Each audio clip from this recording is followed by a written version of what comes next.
You know, I was once in Malaysia. I was missing home, I think, a little bit. Not that much, not consciously. And then I watched the darts on TV at Ali Pali. And I was just like, God, I want to be there so badly. I want to be back home. And it was like everyone going, da, da, da, da, da, da. Yeah. I was just watching it going, oh my God, I want to be there so badly. Atmosphere's electric. And this is pre-Luke Littler. This is when darts was boring, right? What? But hang on. It's not been boring for a few years. Like since the PDC broke off, when Sky started running it. This would have been about 2014. Who was playing during 2014? Phil Taylor, Van Gerwen. Yeah, it was Van Gerwen. I was probably watching Van Gerwen. It was probably actually electric, actually, to be fair. Was it Phil the Power Taylor? Phil the Power Taylor. Yeah, there we go. Where the fuck did I pull that from? It's like mandatory to wear like a shit nylon top, isn't it, in darts? Like, I think, all the players do for it's probably better they wear some friction. top because a lot of them aren't less in great friction shape. on the arms when you're throwing.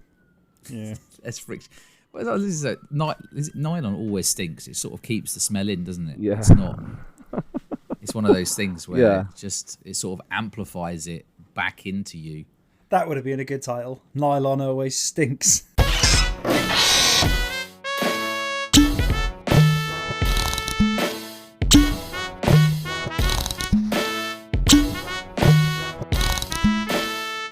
Hello and welcome to another episode of Honest to a Malt with myself, Duncan Donuts, aka Whiskey Tip. Mike, he's back from surgery. Whiskey Wings, and this week we've got Ali Steele. Sounds like a superhero. I've been watching too much of that Amazon show. What is it, lads? Boys. Yeah, boys. Lads. Lads. We can say that because Ali's really into the darts. I've been watching that Lads on telly. I've been watching Lads on telly. Yeah. Ali's really into the darts, so we've been our preamble. We've just been chatting darts. And so, Mike, what is the name of the episode today? We are on episode 62, and today's episode is called Chase the Sun. Yeah, Ali, where's that come from? You taught me this on the preamble. It's the music at the darts so that we all get off our seats and dance around to. Oi,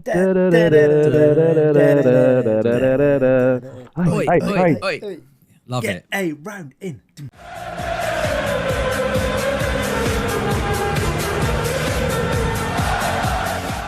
We should just play that every episode, Mike. I'm sure we can. Just to get people going. Yeah. We'll change the start of the episode theme tune.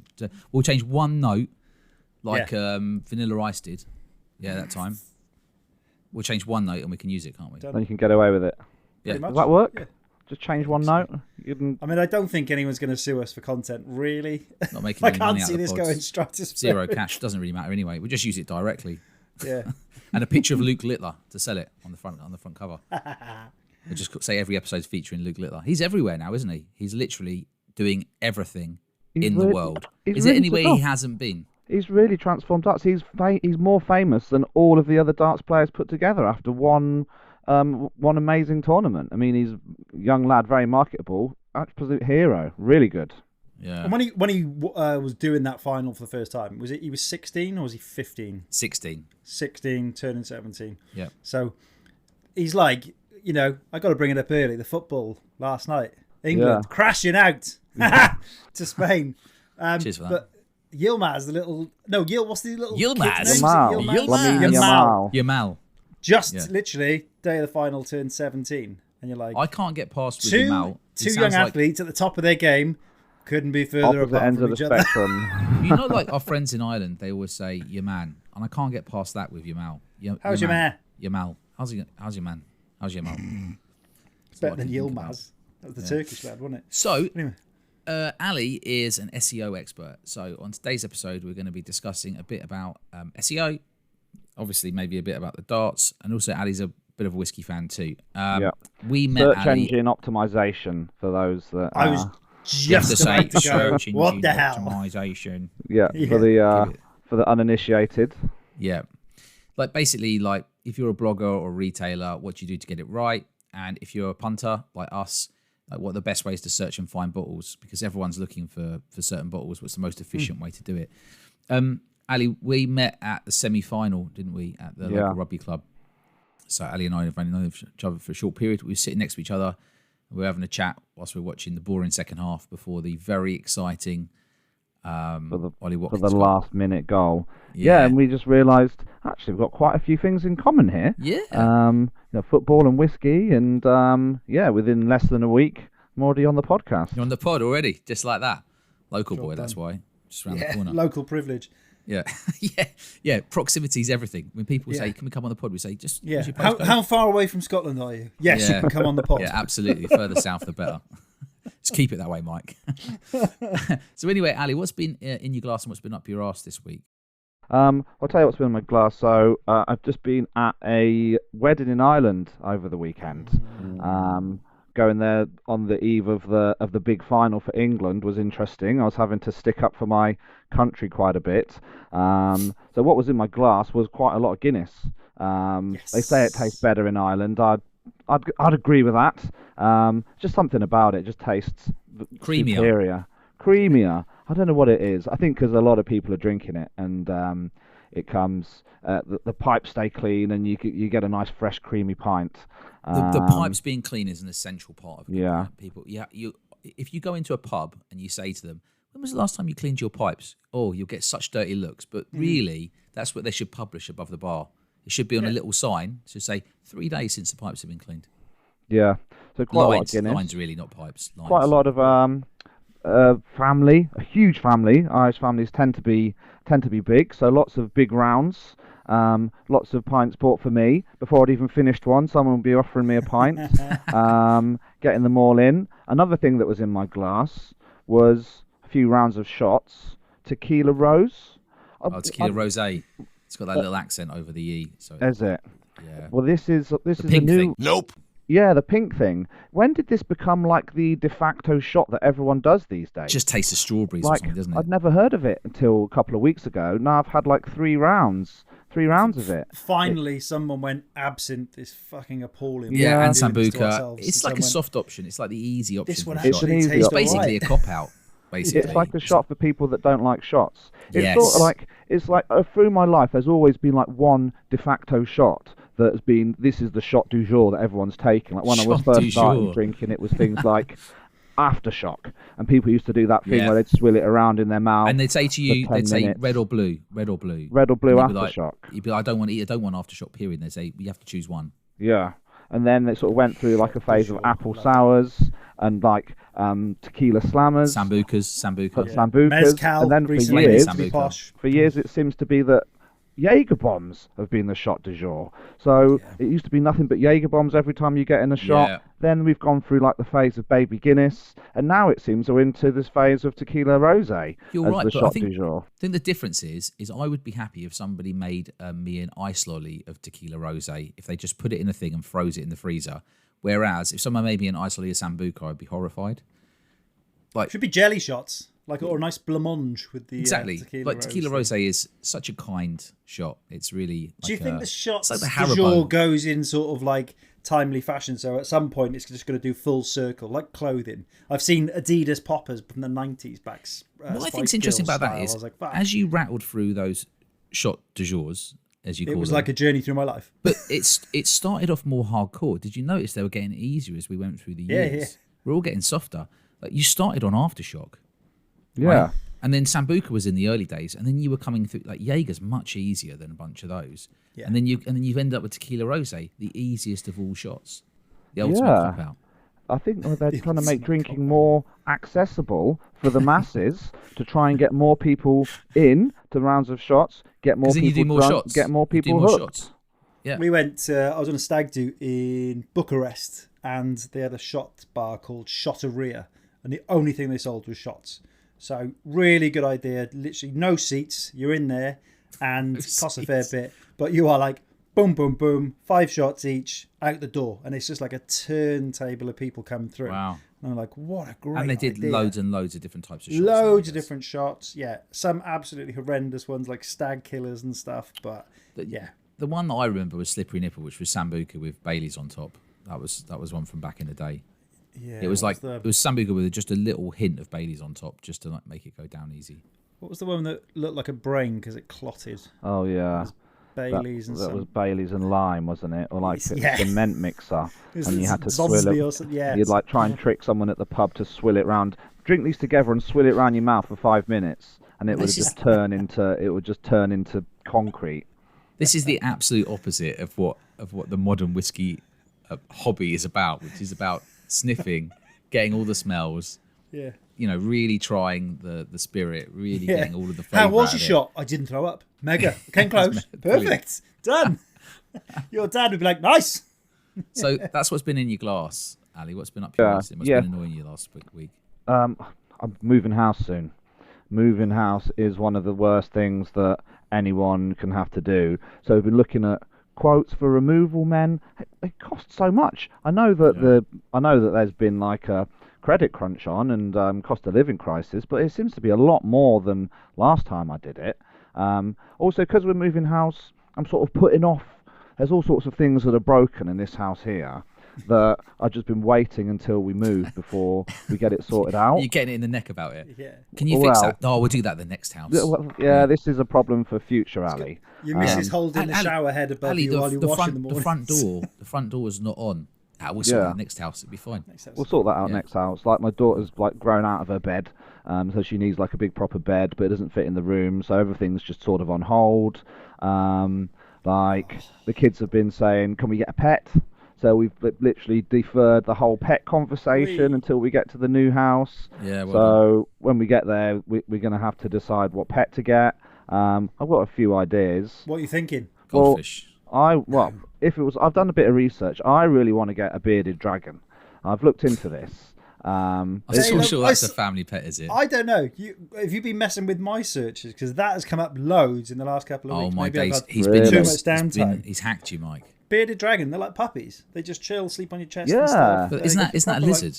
It's a lizard, right? It's a lizard, It's yeah. a lizard family. It's a reptile. Yeah. But it's a friendly lizard. It's a friendly lizard. Yeah, they're quite cool. chilled. They can sit and watch. They chill and watch TV with you. They don't take too much looking after. You just got to feed. Right. They're just difficult to feed. You got to feed them live food every other day. So like crickets or mealworms or Small something. kids. And then they don't do many poos, so you can just keep them in the cage most of the time. You just need to temperature control it, hot and cold. So I've done the research. Yeah. But my wife's not really up for the bearded dragon. How do you discipline like a bearded dragon? Do you just set the temperature gauge wrong by like 2 degrees and it just looks at you like sort out my I don't temperature? think you need to. They are like super chilled. Yeah. They're like quality pets. What's Like, the second genuine. choice after a bearded dragon? You sound like you've given this a lot of thought. Well, then one after bearded dragon is gerbils. Classic. We go with the bearded dragon. Yeah, well, that's what I think. Sort of. Couldn't you get both and feed the bit? Could you Well, feed the maybe. gerbil to the bearded dragon? Would it eat Maybe, it? I was going to say, buy both, have a fight, and see who wins. Whoever wins gets to stay. Right. That's one way. That's one way of sorting it out. I mean, gerbils, you've got to get them in pairs. They're social creatures, but we're going to keep it for. Gerbils only last a couple of years. Bearded dragons last a bit longer. So maybe we'll start off on the gerbils, then move to the bearded dragons. So I never had any pets when I was I've got a kid, spare really. cavalier if you want one, Ali. You can have. He's 6. He's coming on for 7, but he looks in good nick. I've had him checked out. MOT from the vet says he's good. Heart's good. Teeth are slightly dodgy, but you do me a favour.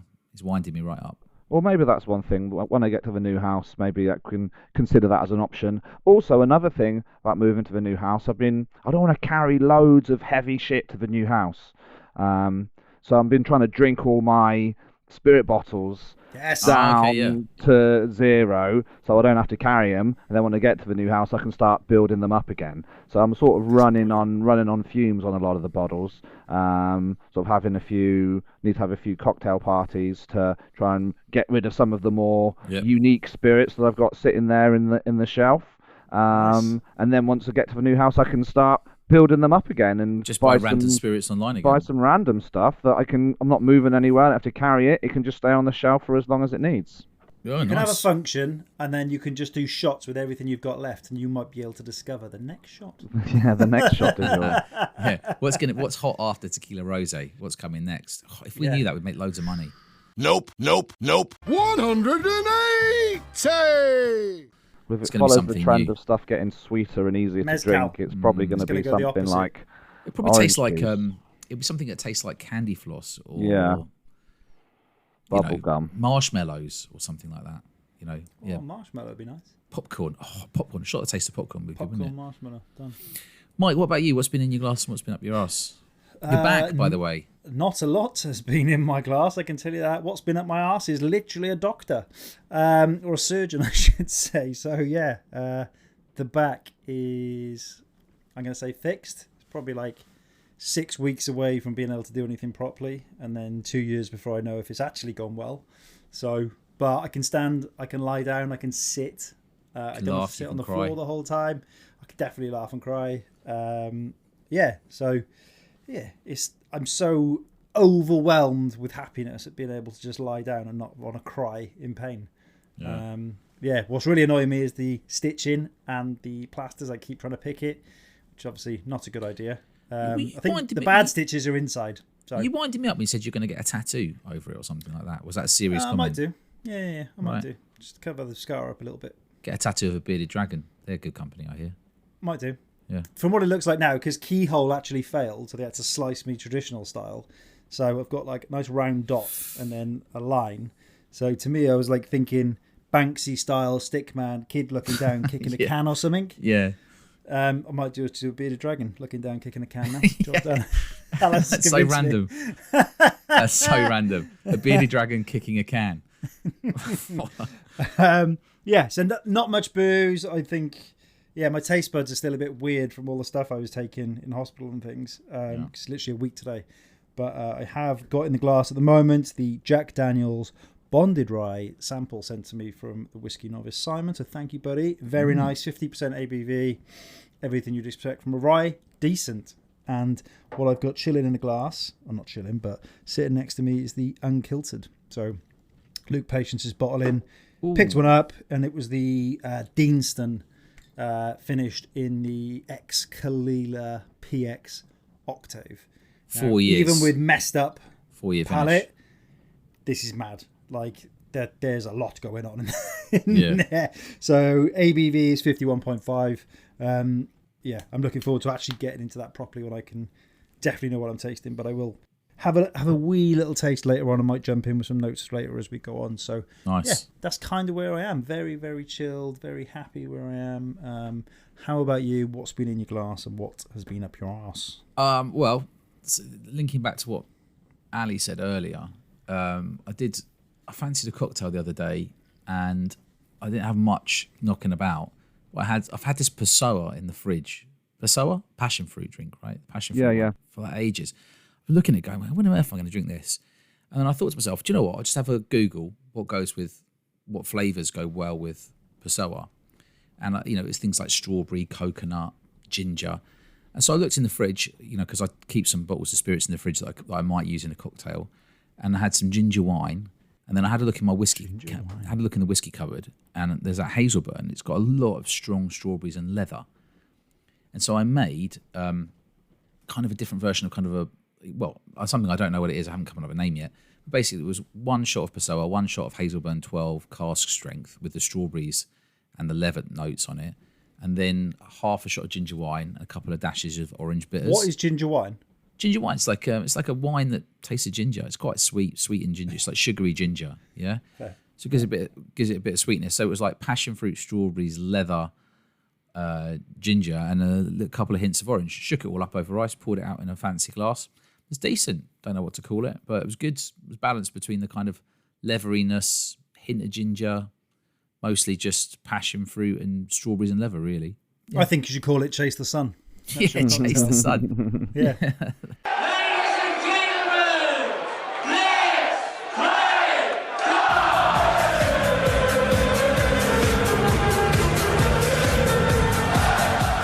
So I had that. During the England game, I thought this is going to be terrible. I knew we were going to lose. So when I met Ali out, we went out. We were lucky enough to go out for the game of the tournament, which is the game when we beat the Netherlands in the dying moments in 90 minutes or almost 90 minutes. And you're never going to beat that high. I said to some mates locally afterwards, I said, that's it. I said, we've peaked. I'm being a bit negative, but I said, that's it. We've peaked. That's the best moment. That was the night out. I'm glad I was on that one night where we hammered through 8 pints of Guinness or whatever. So it didn't go out for the final because I had a hunch we were going to lose. proven right. But what I did do was I treated myself to a Tamdu single cask that Jason had sent, which was 5986, which is a 20 or 21-year-old Tamdu single cask. Nice. And the difference in those quality whiskies is it's really about the mouthfeel. So the flavour notes you probably get in other whiskies, you know, if you searched hard enough. So I'm not going to say that you're getting anything that you wouldn't get elsewhere. But for people who are interested, it was a really strong kind of Madagascar type vanilla, custard, cherries, strawberries, oak, and love hearts on the nose. Because this is heavily sherried. The colour on it was ridiculous. And the palate was like cherries, bit of chocolate with orange bits, chocolate mousse, oak, rye vita, a bit weird. Not weird, didn't taste weird, but weird, strange to get rye vita in it, cranberries, and butterscotch. And without hesitating, I'd say it's one of the best Tamdus I've ever had. I'm a Tamdu fan. Play. You are a Tamdu I finished off a bottle of Spanish oak, Finney. Finished off it. I didn't. It was a surprise. Did you do it yesterday? Mike, I didn't. It was a surprise. It was as much a surprise to me as because you can't see through the bottle. So I was like, oh, that's gone. I took a torch to it yesterday. Someone said about it. And I got a high-powered torch. You still could not see. Whiskey in black bottles really upsets me because you can't see how much booze you've got left in the bottle. It's a minimum. I just want to see what I've got left to drink. Right? I don't want a surprise near the end, like shaking it, trying to work out how much you've got left in it. I finished off Antidote to Dole, Mike, the Glen Scotia. Gone, cleared some space. And I then opened up Coconuts, which is an MGP mash bill mix. Oh, that was the bourbon. 6-year-old single cask from S&WS. Exactly. It's salted chocolate, coconut, exactly what it says on the tin. Love it. Decent. What's been up my arse? Getting tipsy and buying stuff on auction. I bought a bottle of JJ Corey for 35 quid, which was great value. Sort of mostly 80% more older Irish whiskey between sort of, I'd say 12 and 17 years old, 80%, and then some grain, which is about 11-ish years old. You've really got the Irish bug now, haven't you? Yeah, do you know what? I haven't cracked it. Good. I should have cracked it. Yeah, you've definitely. The Power's 12 cask strength. A few others we've tried. It's got me much more into Irish whiskey. And I also bought a bottle of 2013 to 2015 Nevis 10 as a replacement. Thinking ahead. It's easily one of my favourite whiskies, that Nevis 10. It's the old, slightly older one. So I bought a replacement and I bought a bottle of the English Sherry Oak, the English Whiskey Company Sherry Oak. You know, the best whiskey world's in the best world's best whiskey. World's best whiskey. Sorry, it's hard to say it with a straight face, isn't it? But it is a lovely drop. So I got a bottle for 40 quid from auction. By the time you chuck fees and postage on top, I've probably only saved 5 to 10 quid on what it would cost to retail. But you know, someone's got to buy it. 5 to 10 quid. I couldn't bear somebody else getting it for £35. That's why I bought it, I think. You're a wanker. I am, aren't I? I was like, you're not having that for 35 quid. That's too cheap. So I just snuck in there for 40 quid. Ali, do you ever buy anything? Begrudgingly ended up with it. Yeah. And I have to say this before we get past it, is I'm sick of seeing Gareth Southgate's top. You know, that white top that he was wearing. It's just as bad as the waistcoat. I didn't like it. I didn't like it when I first saw it, and now I definitely associate it with loss and negativity. So, and Harry Kane's definitely cursed by a gypsy. I've said it before on the pod. I stand by it. He's cursed by a gypsy. Can't shake it off. He'll take it to the grave. Anyone associated with Harry Kane is destined to lose. I don't know what that means for his friends and family, but he was shite. We're going to win the next World Cup, so he'll get positivity. Kane's coming home, is it? Not if he's playing. Not if he's playing, no. Maybe as a coach. Yeah. He might still be coming home. If he'll win something at Bayern Munich next year.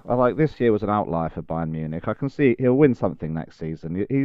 We'll get it off his back eventually. You are not taking the gypsy curse seriously, Ali. I don't believe in superstitions. He was awful. Like, he looked like he was running through custard most of the time. I was just like, take him off. Heavy legs.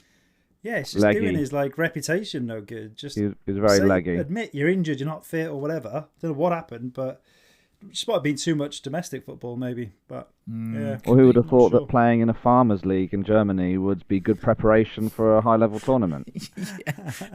It's kind of true. The German league is not as competitive, is it? No. Really? You know, no, look at the drop-off already. I mean, yeah. Anyway, it is what it is. But that's what's been annoying me. Harry Kane's curse, and Gareth Southgate's white short-sleeved top. I feel physically sick when I see it, even before the loss.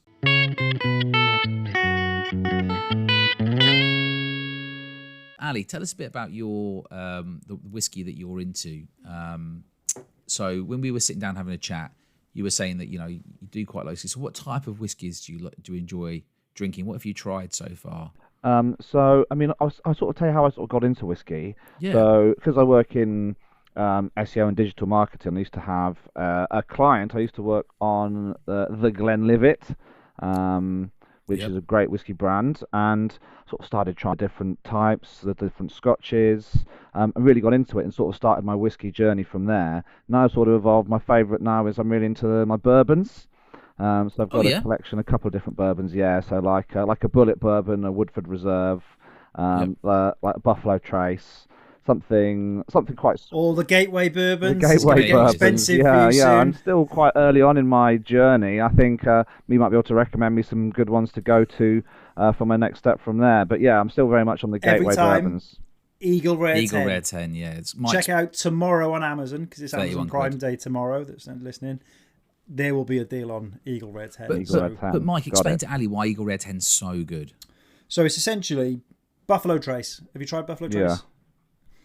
Decent. I call it a barbecue sort of bourbon. You could take it, leave a bottle. It doesn't matter. It costs 16 to 20 quid, depending on where you buy But often it. 40%, right? Or 43%? 40%. Yeah, 40%. Eagle Rare is 45%, so you're already getting that much more flavour from the ABV boost. But it's aged for 10 years, and bourbon ages so rapidly and picks up so much more flavour than Scotch does in that period because of the temperature differences. Higher temperatures. Where it's pushing into the wood during the day and getting sucked out at night. So that process for 10 years just draws more flavour out of that oak than Scotch will. And in bourbons, they have to use brand new oak. So it's chock full of flavours. Yeah. So Eagle Rare 10, better ABV. You can't get it in the States. People queue up around the blocks to get it, and they can't get it here. You can get it in Tesco's for like 30 quid. Oh, Yeah. I'm in. So- Say no more. It's have a I'm all gander. over it. people when they do interviews, people who decided to come and live in this country, and they ask them why, top 5 reason is the cost of Eagle Rare 10. It's actually a fact. By the way, I've written down pushing into wood, name of future episode. Love that. Pushing into wood. Don't Google it. So you've got into your bourbons. Well, Ali, for a start, I've got a Glenlivet single cask from SNWS. I'll give you a sample of rum raisin toffee, which Wow. you'll love. Sounds And yeah, 16-year-old one. And I've also got open. I've got at least one sort of cask strength single cask bourbon open. So I'll just chuck you a sample of that, and you can Amazing. compare the sort of 60-ish% knock you off your feet type stuff with the 40%, and see, you can always put some water in it, right, to Yeah. dial it back a bit. But Yeah, so much that- more flavour in the. good. This is stronger it. stuff. I mean, this is exactly what I needed to boost me on my way down this this journey of adventure. So thank you, appreciate that. That's all right. I'll drop them off this week. So you can be getting to your bourbon. So if you were to go to a, like it's like with the pubs around here, they're not the best, are they? So if you were going to a pub in the local area, there's not many of them have got a good whiskey selection. But what 3 whiskies would you like to see behind the bar? Yeah, if I was gonna put my top lineup of whiskies behind the bar, I'd want to do like a bit of a range. Like maybe I have one bourbon, one blended, one Scotch. So Yeah. for my bourbon, I'll go with the Woodford Reserve. Yeah. Classic. Is my favourite right now. I'm enjoying drinking that one a lot. Yeah. For the mixed, I used to really like Jameson's. I used to make some good cocktails with Jameson's. It goes well with your ginger beer. You can stick it in an old fashioned. You can stick it in. Jameson Very Crystals. nice. Very Yeah. I'm nice. going to hold up that again. Have a look tomorrow. That will be dirt cheap tomorrow. Is it dirt cheap at the moment? Is it? I think Jameson they had some Crystals. random sale. I ended up getting it on a subscribe and save. Cancelled it immediately after delivery, but that was 18 quid delivered. Yeah, from it's quite Amazon. cheap. So just have a check tomorrow. I get that'll be about. If you had to get one of them though, 22 you'd go quid-ish. Eagle Rare 10, wouldn't you? Mike, Get both. I'm going to get both. legend. There's no And fun what like the about the present. What about the Scotch then, Ali? And for the Scotch, so from when I was working back on my whiskey client, the best one, high level Scotch, was Glenlivet 18. It was beautiful, like drinking liquid gold. It was like, because as a newbie to Scotch whiskey, I'd never really tasted anything like it, and it just had so many flavours coming through. It was really good. Do you still remember that first moment when you tried the first really good Scottish whiskey? Yeah. 18-year-old. Yeah, it was gorgeous. It was like just opening my eyes to a new world. It's quality. I had the same thing with like Glenlivet 12 and then going up to the 15. And you're like, whoa, that's totally different. Totally different. And then you're like, oh, there's more. Sometimes you can go the other way, though. Sometimes, the 15 is better than the 18. But more often than not, a little bit of extra aging does give it a bit of extra flavour. It's not always the case. Sometimes the younger especially the expressions... lower ABVs, you will pick up more because it is just like slightly opened up more with the lower ABV. So hell yeah, nothing wrong with that. Yeah, sometimes the flavours can be bolder in a higher ABV, but it can be easier to pick them out when the ABV's, slightly lower, whether you put some water in it or it's just not as strong straight out of the bottle. Yeah, sure. So today you're an SEO expert. You're sort of the sort of Patrick Vallance equivalent in the world of SEO. Yeah, I guess you could say so. respected in the field. Respected, I'll yeah. take Wears it. a tie, yeah, absolutely. It probably means that you give lots of really good advice and then no one listens to you. Yeah, typically. Then the that's client how just does what they want, right? Typically, that's how it goes. It's never top of people's agenda.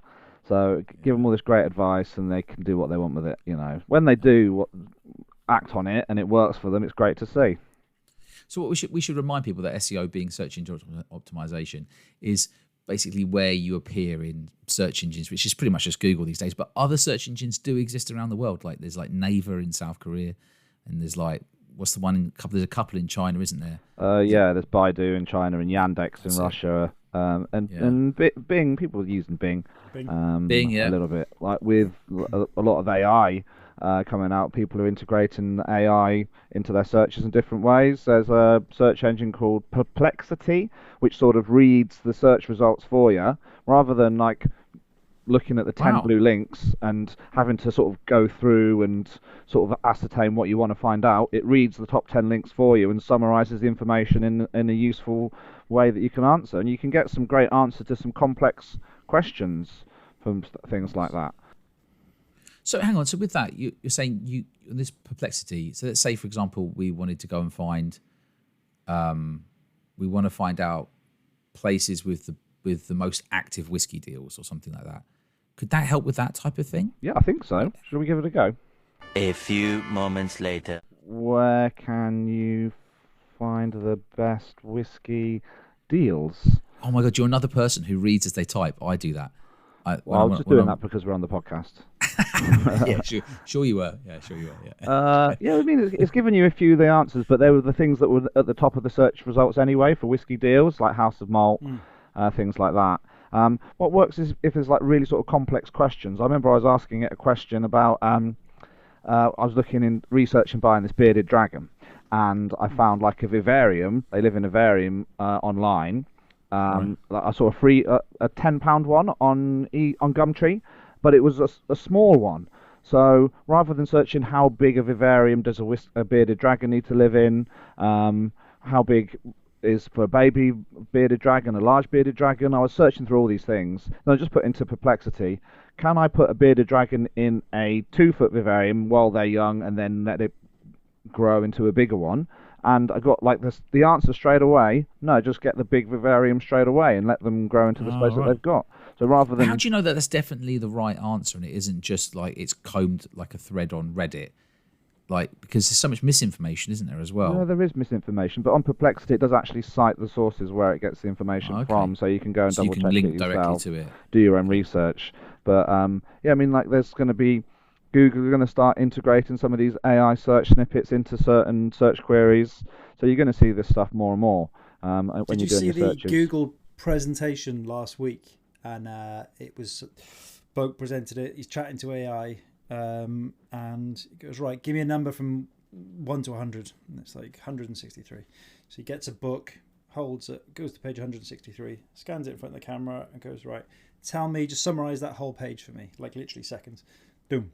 Right, that page talked about blah blah blah blah blah blah blah blah blah. Do you want me to summarize the rest of the book, the next few pages? That like instant.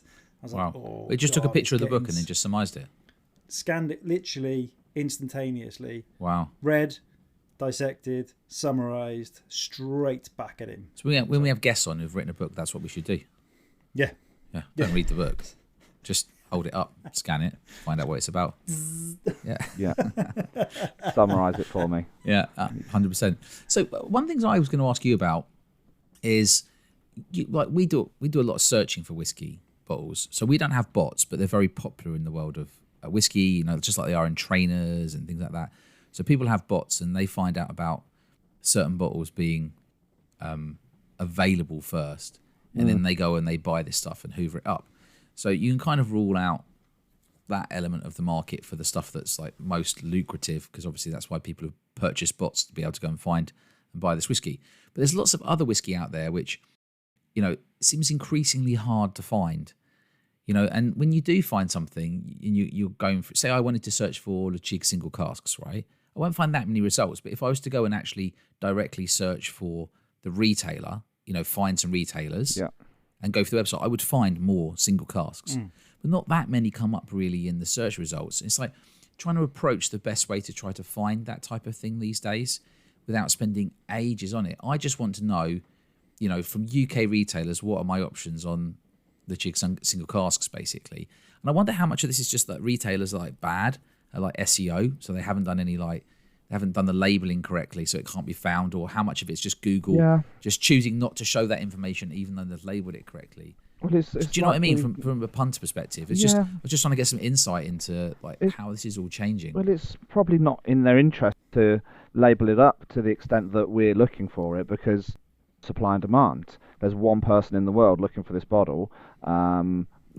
That's you. How are we going to find? How are we going to find? How are we going to find you and make sure he's find it at the moment that he's searching for that exact word? I mean, you can find it on Google. Obviously, there's lots of specialist marketplaces out there, which I'm sure you're familiar with. Master of Malt, Hard to Find Whiskey, Drink Finder, some of the ones in the UK you can have a look at. There's lots of online communities as well, so you can find some of these communities and engage in them. Like Reddit's got big whiskey communities. You can get into like Facebook groups. If you can get into the whiskey distilleries, join the Facebook groups. Sometimes they announce when they're releasing new batches, and just be patient, really. Good whiskey is worth waiting for. So if you can be patient and you can find the stuff that you want, it's all good. Whiskey Wings Remix.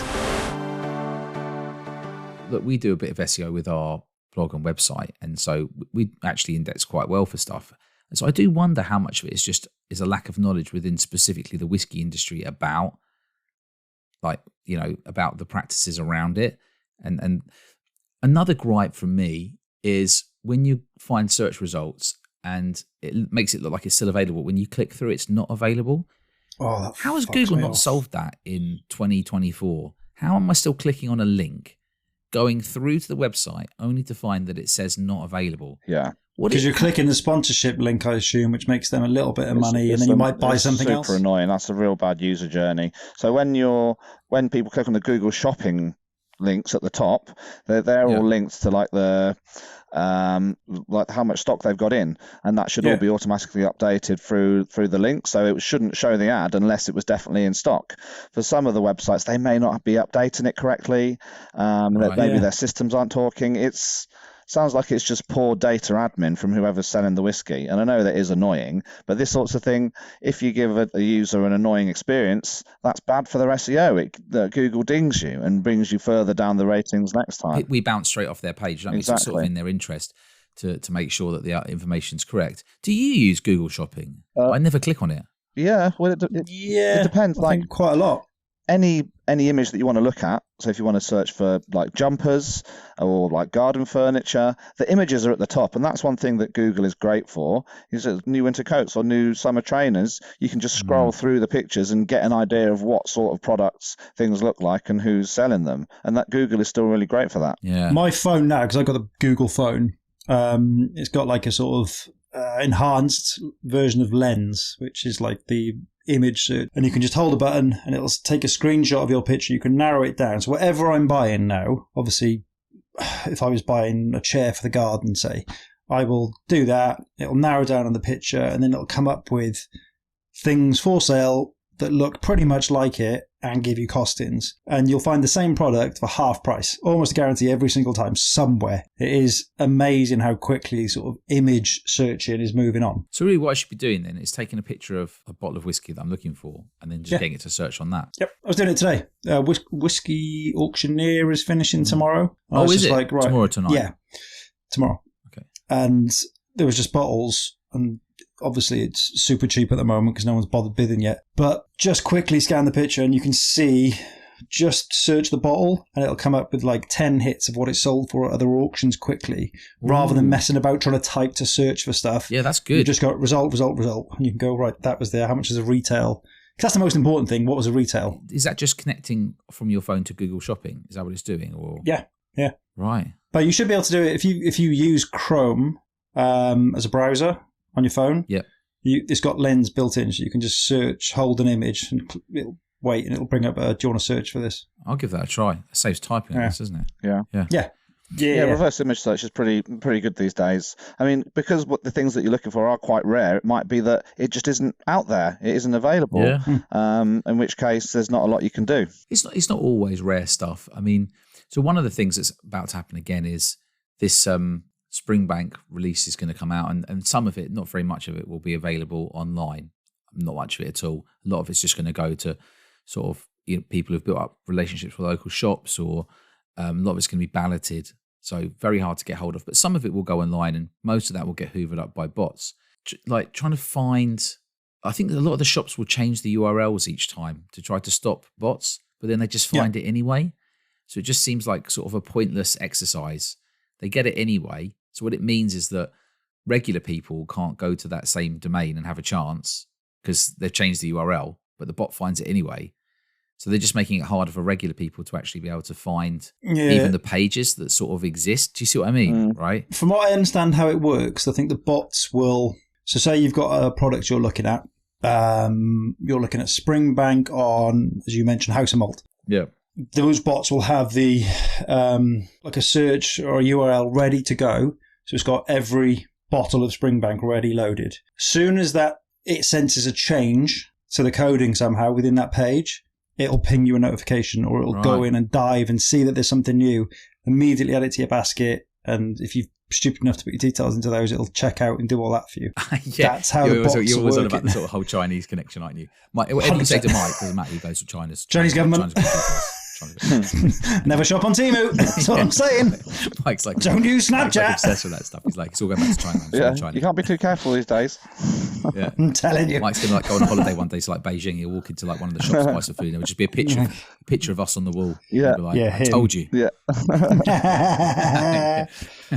Oh, dear me. So do you have any other tips for either whiskey bloggers or people trying to find what's helpful? Is there anything else that you can think of that's helpful for people to know from a search perspective, like when you're trying to find bottles, or equally if you're trying to get people to buy your bottles online? Well, I think if you're trying to sell your bottles and get people to buy them and find them, it's making sure your data's correct and updated. If you've got something for sale, make sure that it's updated on site with the correct information.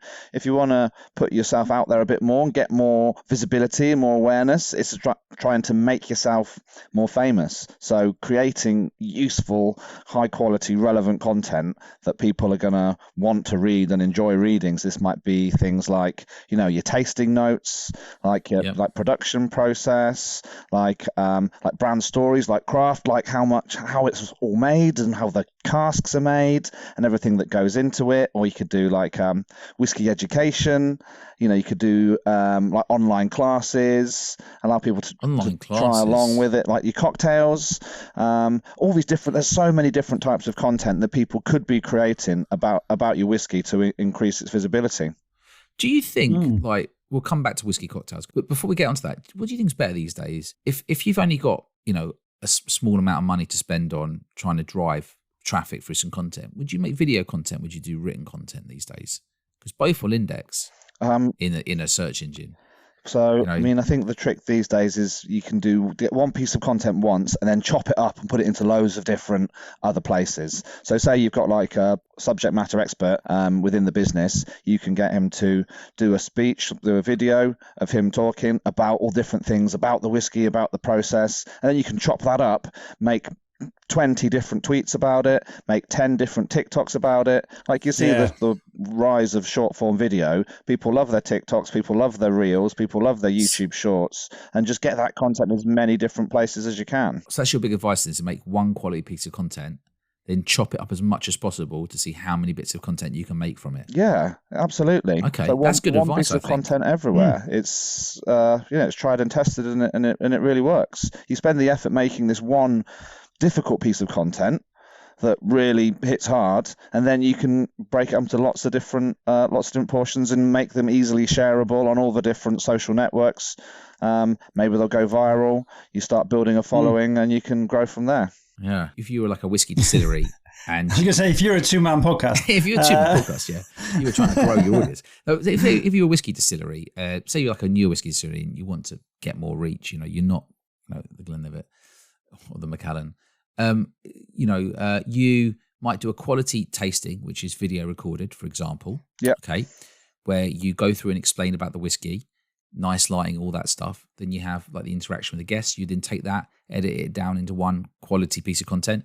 You can then use like the explanation, highlights, jokes, tasting notes. You get probably 10 bits of content from that, and then use each one of those individually. Throw in a drone shot. Come on. Throwing a drone shot. That's another shot du jour. Like even like this podcast now, you could clip up little bits of this and go, here's an interesting thing that our guest said about XYZ, and then stick that on your socials. Oh, that's true. And things like that works really well. Yeah, we should do more sound clips. Actually, we actually had a request from, I can't remember his name. Is that fella that does blind drams? Anyway, he kept requesting us to take the Brian. He kept requesting us to get a sample from Michel Henry, talking about the third of the bottle left, and we still never did that. And we should do that because it was obviously we should. We should do that. That's the kind of thing you're talking about, Ali, isn't it? Popular bits of content, make them available for people to listen to. Yeah, yeah, exactly. But I mean, I think it's like chicken and the egg. It can't become popular if you don't make it available to really listen to. I think there's a whole load of sort of basics you need to get right. So you need to figure out what keywords you want to be appearing for. Have like introductory content on who you are as a brand and what's unique about the different whiskies and products that you've got. Have all the base level stuff. Then you start building up these really interesting and informative and relevant content that people want to come and see and want to come and learn more about your brand, and then chop that up into lots of different places.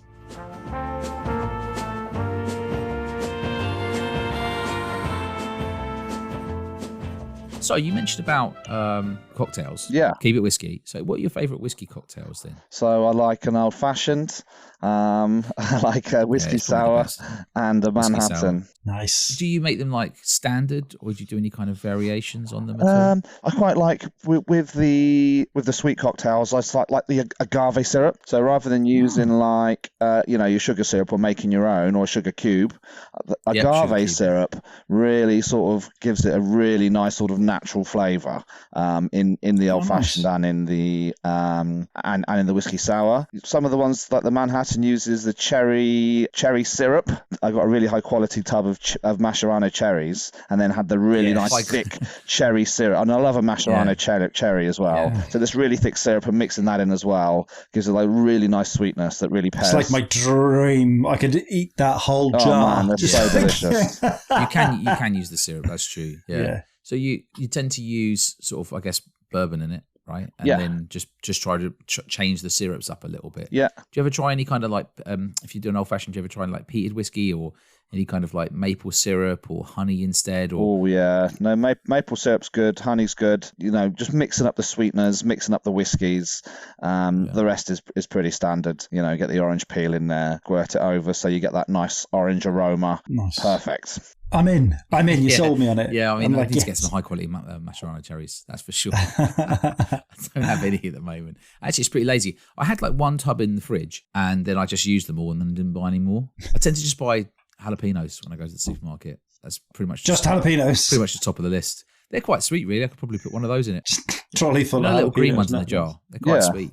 They're like sweet and spicy. Yeah, well, I think that's quite advanced cocktails we're going for there. As soon as you start getting the spice in there, I try and make the picantes myself with the tequila and the chili and the coriander, and a couple of times I'll sort of overcook the chili in them, and it becomes like you're drinking a hot sauce, a cup of hot sauce. But if you get it right, they're delicious. Yeah, that sound a bit more challenging. It's easier just to make an old fashioned, to be honest. So, one other thing you mentioned to us before the call, before we jumped onto the pod. Cool, makes it sound like I'm having a freeway phone call.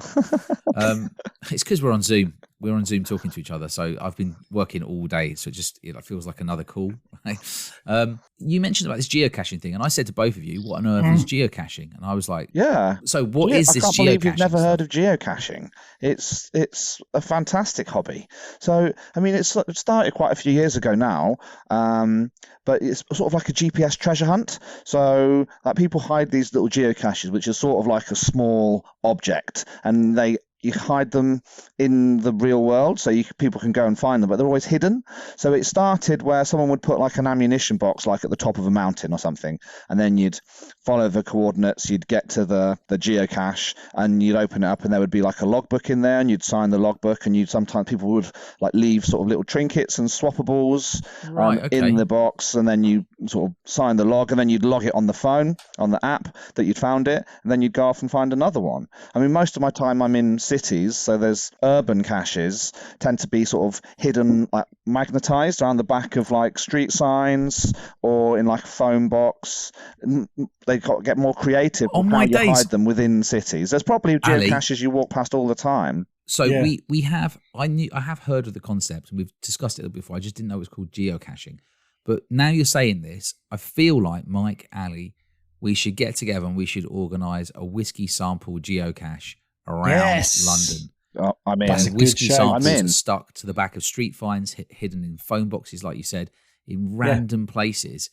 So how would we get this organised? I mean, obviously we can do the work, no problem. But what do you actually use to get this organised? Is like a generic app that you can use, or do you have to like build your own? That sounds like a high barrier to entry. Yeah, there's the geocaching app. There's free. You can access it for free, and you can access quite a lot of the geocaches in London for free. There is a paid-for premium version that's got more premium caches on and just more things you can find. But there's plenty on the free version, so this is how I got into it. Because I sort of love puzzles and I love games and treasure hunts. So people just want to put a puzzle out there for someone else to solve. Yeah, exactly. And people love it. Like people love maintaining their cache. So when the logbook gets full, because so many people have found it and signed their names in it, they got to go and replace it with a new one, and making sure that they're looked after and they haven't fallen off or got lost. Right. So people love it. People really get into it. I love seeing the hides, like the extent people go to. You've hit the geocache, you know it's there, but you can't work out how to get to the actual. I've spent like so you mean you're in the area? Like searching for one before. It's like the Crystal Maze. It sounds a bit sort of escape room-y, you know, when you're in the right place and you're doing the right thing, you can't quite solve it. And they'll give you a little clue. There's like a little cryptic clue on the app under a hint, which sometimes leads you straight to it. Sometimes it just gives you a little puzzle you can solve. But when you find it, it's really quite satisfying because you don't want to sort of make it obvious that you're hiding something in a bush. So you've got to try and act natural, or maybe do like one of these like arm stretch and sort of pop it back on the sign. Oh my days! Without being seen. In London, people just randomly stumble across this stuff, or does it actually stay hidden? I think it normally stays hidden because they are quite well hidden. You wouldn't just stumble across it. You'd have to know specifically where it was to go to it. And people are so unaware in London. You could do anything and no one's looking at you. We need to organise geocaching for brands on their bottles, Mike. That's what we need to be doing. Yeah. Organising bottle hunts for people. Sounds good. Around London. That. Nowhere else. Yeah. I'm bothered. Maybe, I don't know how far you want to go out. With a bar crawl thrown in. Yeah. What's the most random place then you've found something in geocaching? What kind of extent are people going to hide something? You mean you talk about in phone boxes or boxes? How does that make it really difficult for you to be able to find something? Well, sometimes they could be like on an island with a small a lake with an island in the middle of the lake. They've been hidden on the island, so you'd need to either swim out there or get a boat out to it. Some of them are quite difficult. Some of them are hidden. There has been ones that have been hidden class. underwater, so you can only find it with like scuba gear. Sometimes they're like right at the top of mountains or right at the top of a tree or something like that, so they can be quite hard to find. I mean, Top of a tree. It gives you like a I just give difficulty up. I'm not climbing a rating. tree. It gives you a difficulty rating. So has anyone chopped a tree down to I get to don't. something? I mean, It might not be for you, Duncan. Can you climb a tree? What's the tallest tree you could climb, do you reckon? Well, I mean, I don't climb many trees these days, but I'd back myself to climb a tree if I was given the chance. I don't think there's a limit to how high you can climb. It's how much the tree can take, sort of 16 and a half stone for me climbing that bit. So walk us through one. Let's say we're going to give away a sample or a bottle. Yeah. Right? We go on an app and then we come up with a series of questions or clues about how to find it. Well, what you would do if we were going to do this together, you'd go to the place where you want to place the geocache, and you'd figure out what the GPS coordinates are. Then you hide the thing that you want to hide there. You could even hide it like as a sticker with a QR code or something, so people can go and access it rather than putting the actual whiskey samples out in the open and leaving them there. Maybe like a QR code. And then you go on your blog or whatever, whiskey samples hidden at this location, and give the GPS coordinates. People can follow it, go down there, follow the clue, find your QR code, and then they get their prize. Right. And so do they just stumble across the geocache place, or are you telling them that's where you have to go to find it? Yeah, you'd have to tell them geocache hidden at this, and then you'd give them the coordinates. So they say, okay, I'm going to go to search for it. They get the geocache, and then when they get there, they have to find it. So it becomes a sort of time.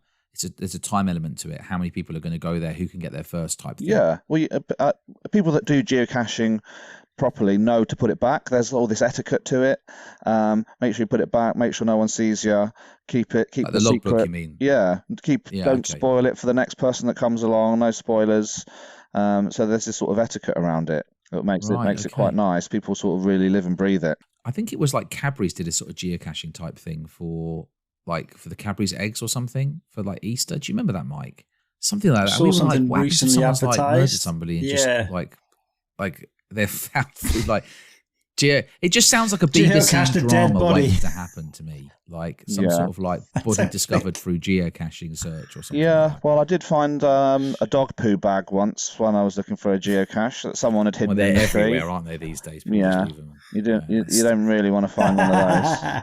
That's like the single most annoying thing that people do. Just pick up a dog poo in a plastic bag and then just leave it somewhere. Why do people do that? It's like gross. Just leave it. It's better to just leave it as it is, as long as it's not like literally where people are going to step in it. But people that do that, put it in a bag and then leave it on the pavement or hang it on a tree. What's going through their brains? Yeah. Well, we said before, Master and Malt did one, and there was questions that you needed to answer in order to get the coordinates. And then once you got the coordinates, then you had to go down and find the hide. So, yeah, it's kind of being done in the whiskey world, but that was for something like a £5,000 bottle of whiskey. I think that's still ongoing. It's still going, is it? Yeah. So we should have a look. I think so. There you go, I'll Ali. have to check. Master Remote geocaching competition. Get involved. You can win it. Let's do it. I'm an expert. That's two things I'm an expert at. It's probably at the top of a very tall tree, though. Covered in poo bags hanging from the branches. You'll be closing in on it, and then Patrick Vallance will just cruise past you. I know. In like his classic car. That guy. He'll rock up. That guy's my nemesis. He'll get out and he'll have his climbing equipment with him, and he'll be up that tree on a bungee cord in no time. All right. Okay. It sounds like we could do something around geocaching, possibly. It's certainly interesting, isn't it? Don't you think? Definitely, man. I like that. Sure. I think that's a really good idea.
Thanks for listening today. Ali, thank you so much for coming on. It's been really interesting to have you walk us through some stuff around search. Also, the geocaching stuff's a bit nuts. Certainly sounds interesting. We've really appreciated you come on. I'll drop off the samples to you and let us know if you buy the Eagle Rare 10. Just what I needed, another hobby, something else to take up some time. Where have you gone? Geocaching with a dog and the baby. I mean, what better way to spend a day? Exactly. Geocaching with the Eagle Red 10. That's quality. Ali, if people wanted to find you and sort of approach you around SEO, where would they get in touch with you? How would they find you? Yeah, they can find me on Twitter at Ali_S. That's ALLY_S. Beautiful. Happy days. And obviously, as always, if you want to follow us, we're on at Honest or Malt in all the usual places, Instagram, X, Twitter, you name it, we're on there. Please, if you are a listener, you like what you're hearing, give us a 5-star review. It has helped in terms of getting the pod out there to other new listeners. So if you've got time, find the time, leave us a 5-star review. It really does help. And thank you for listening. We will see you on the next one. Bye.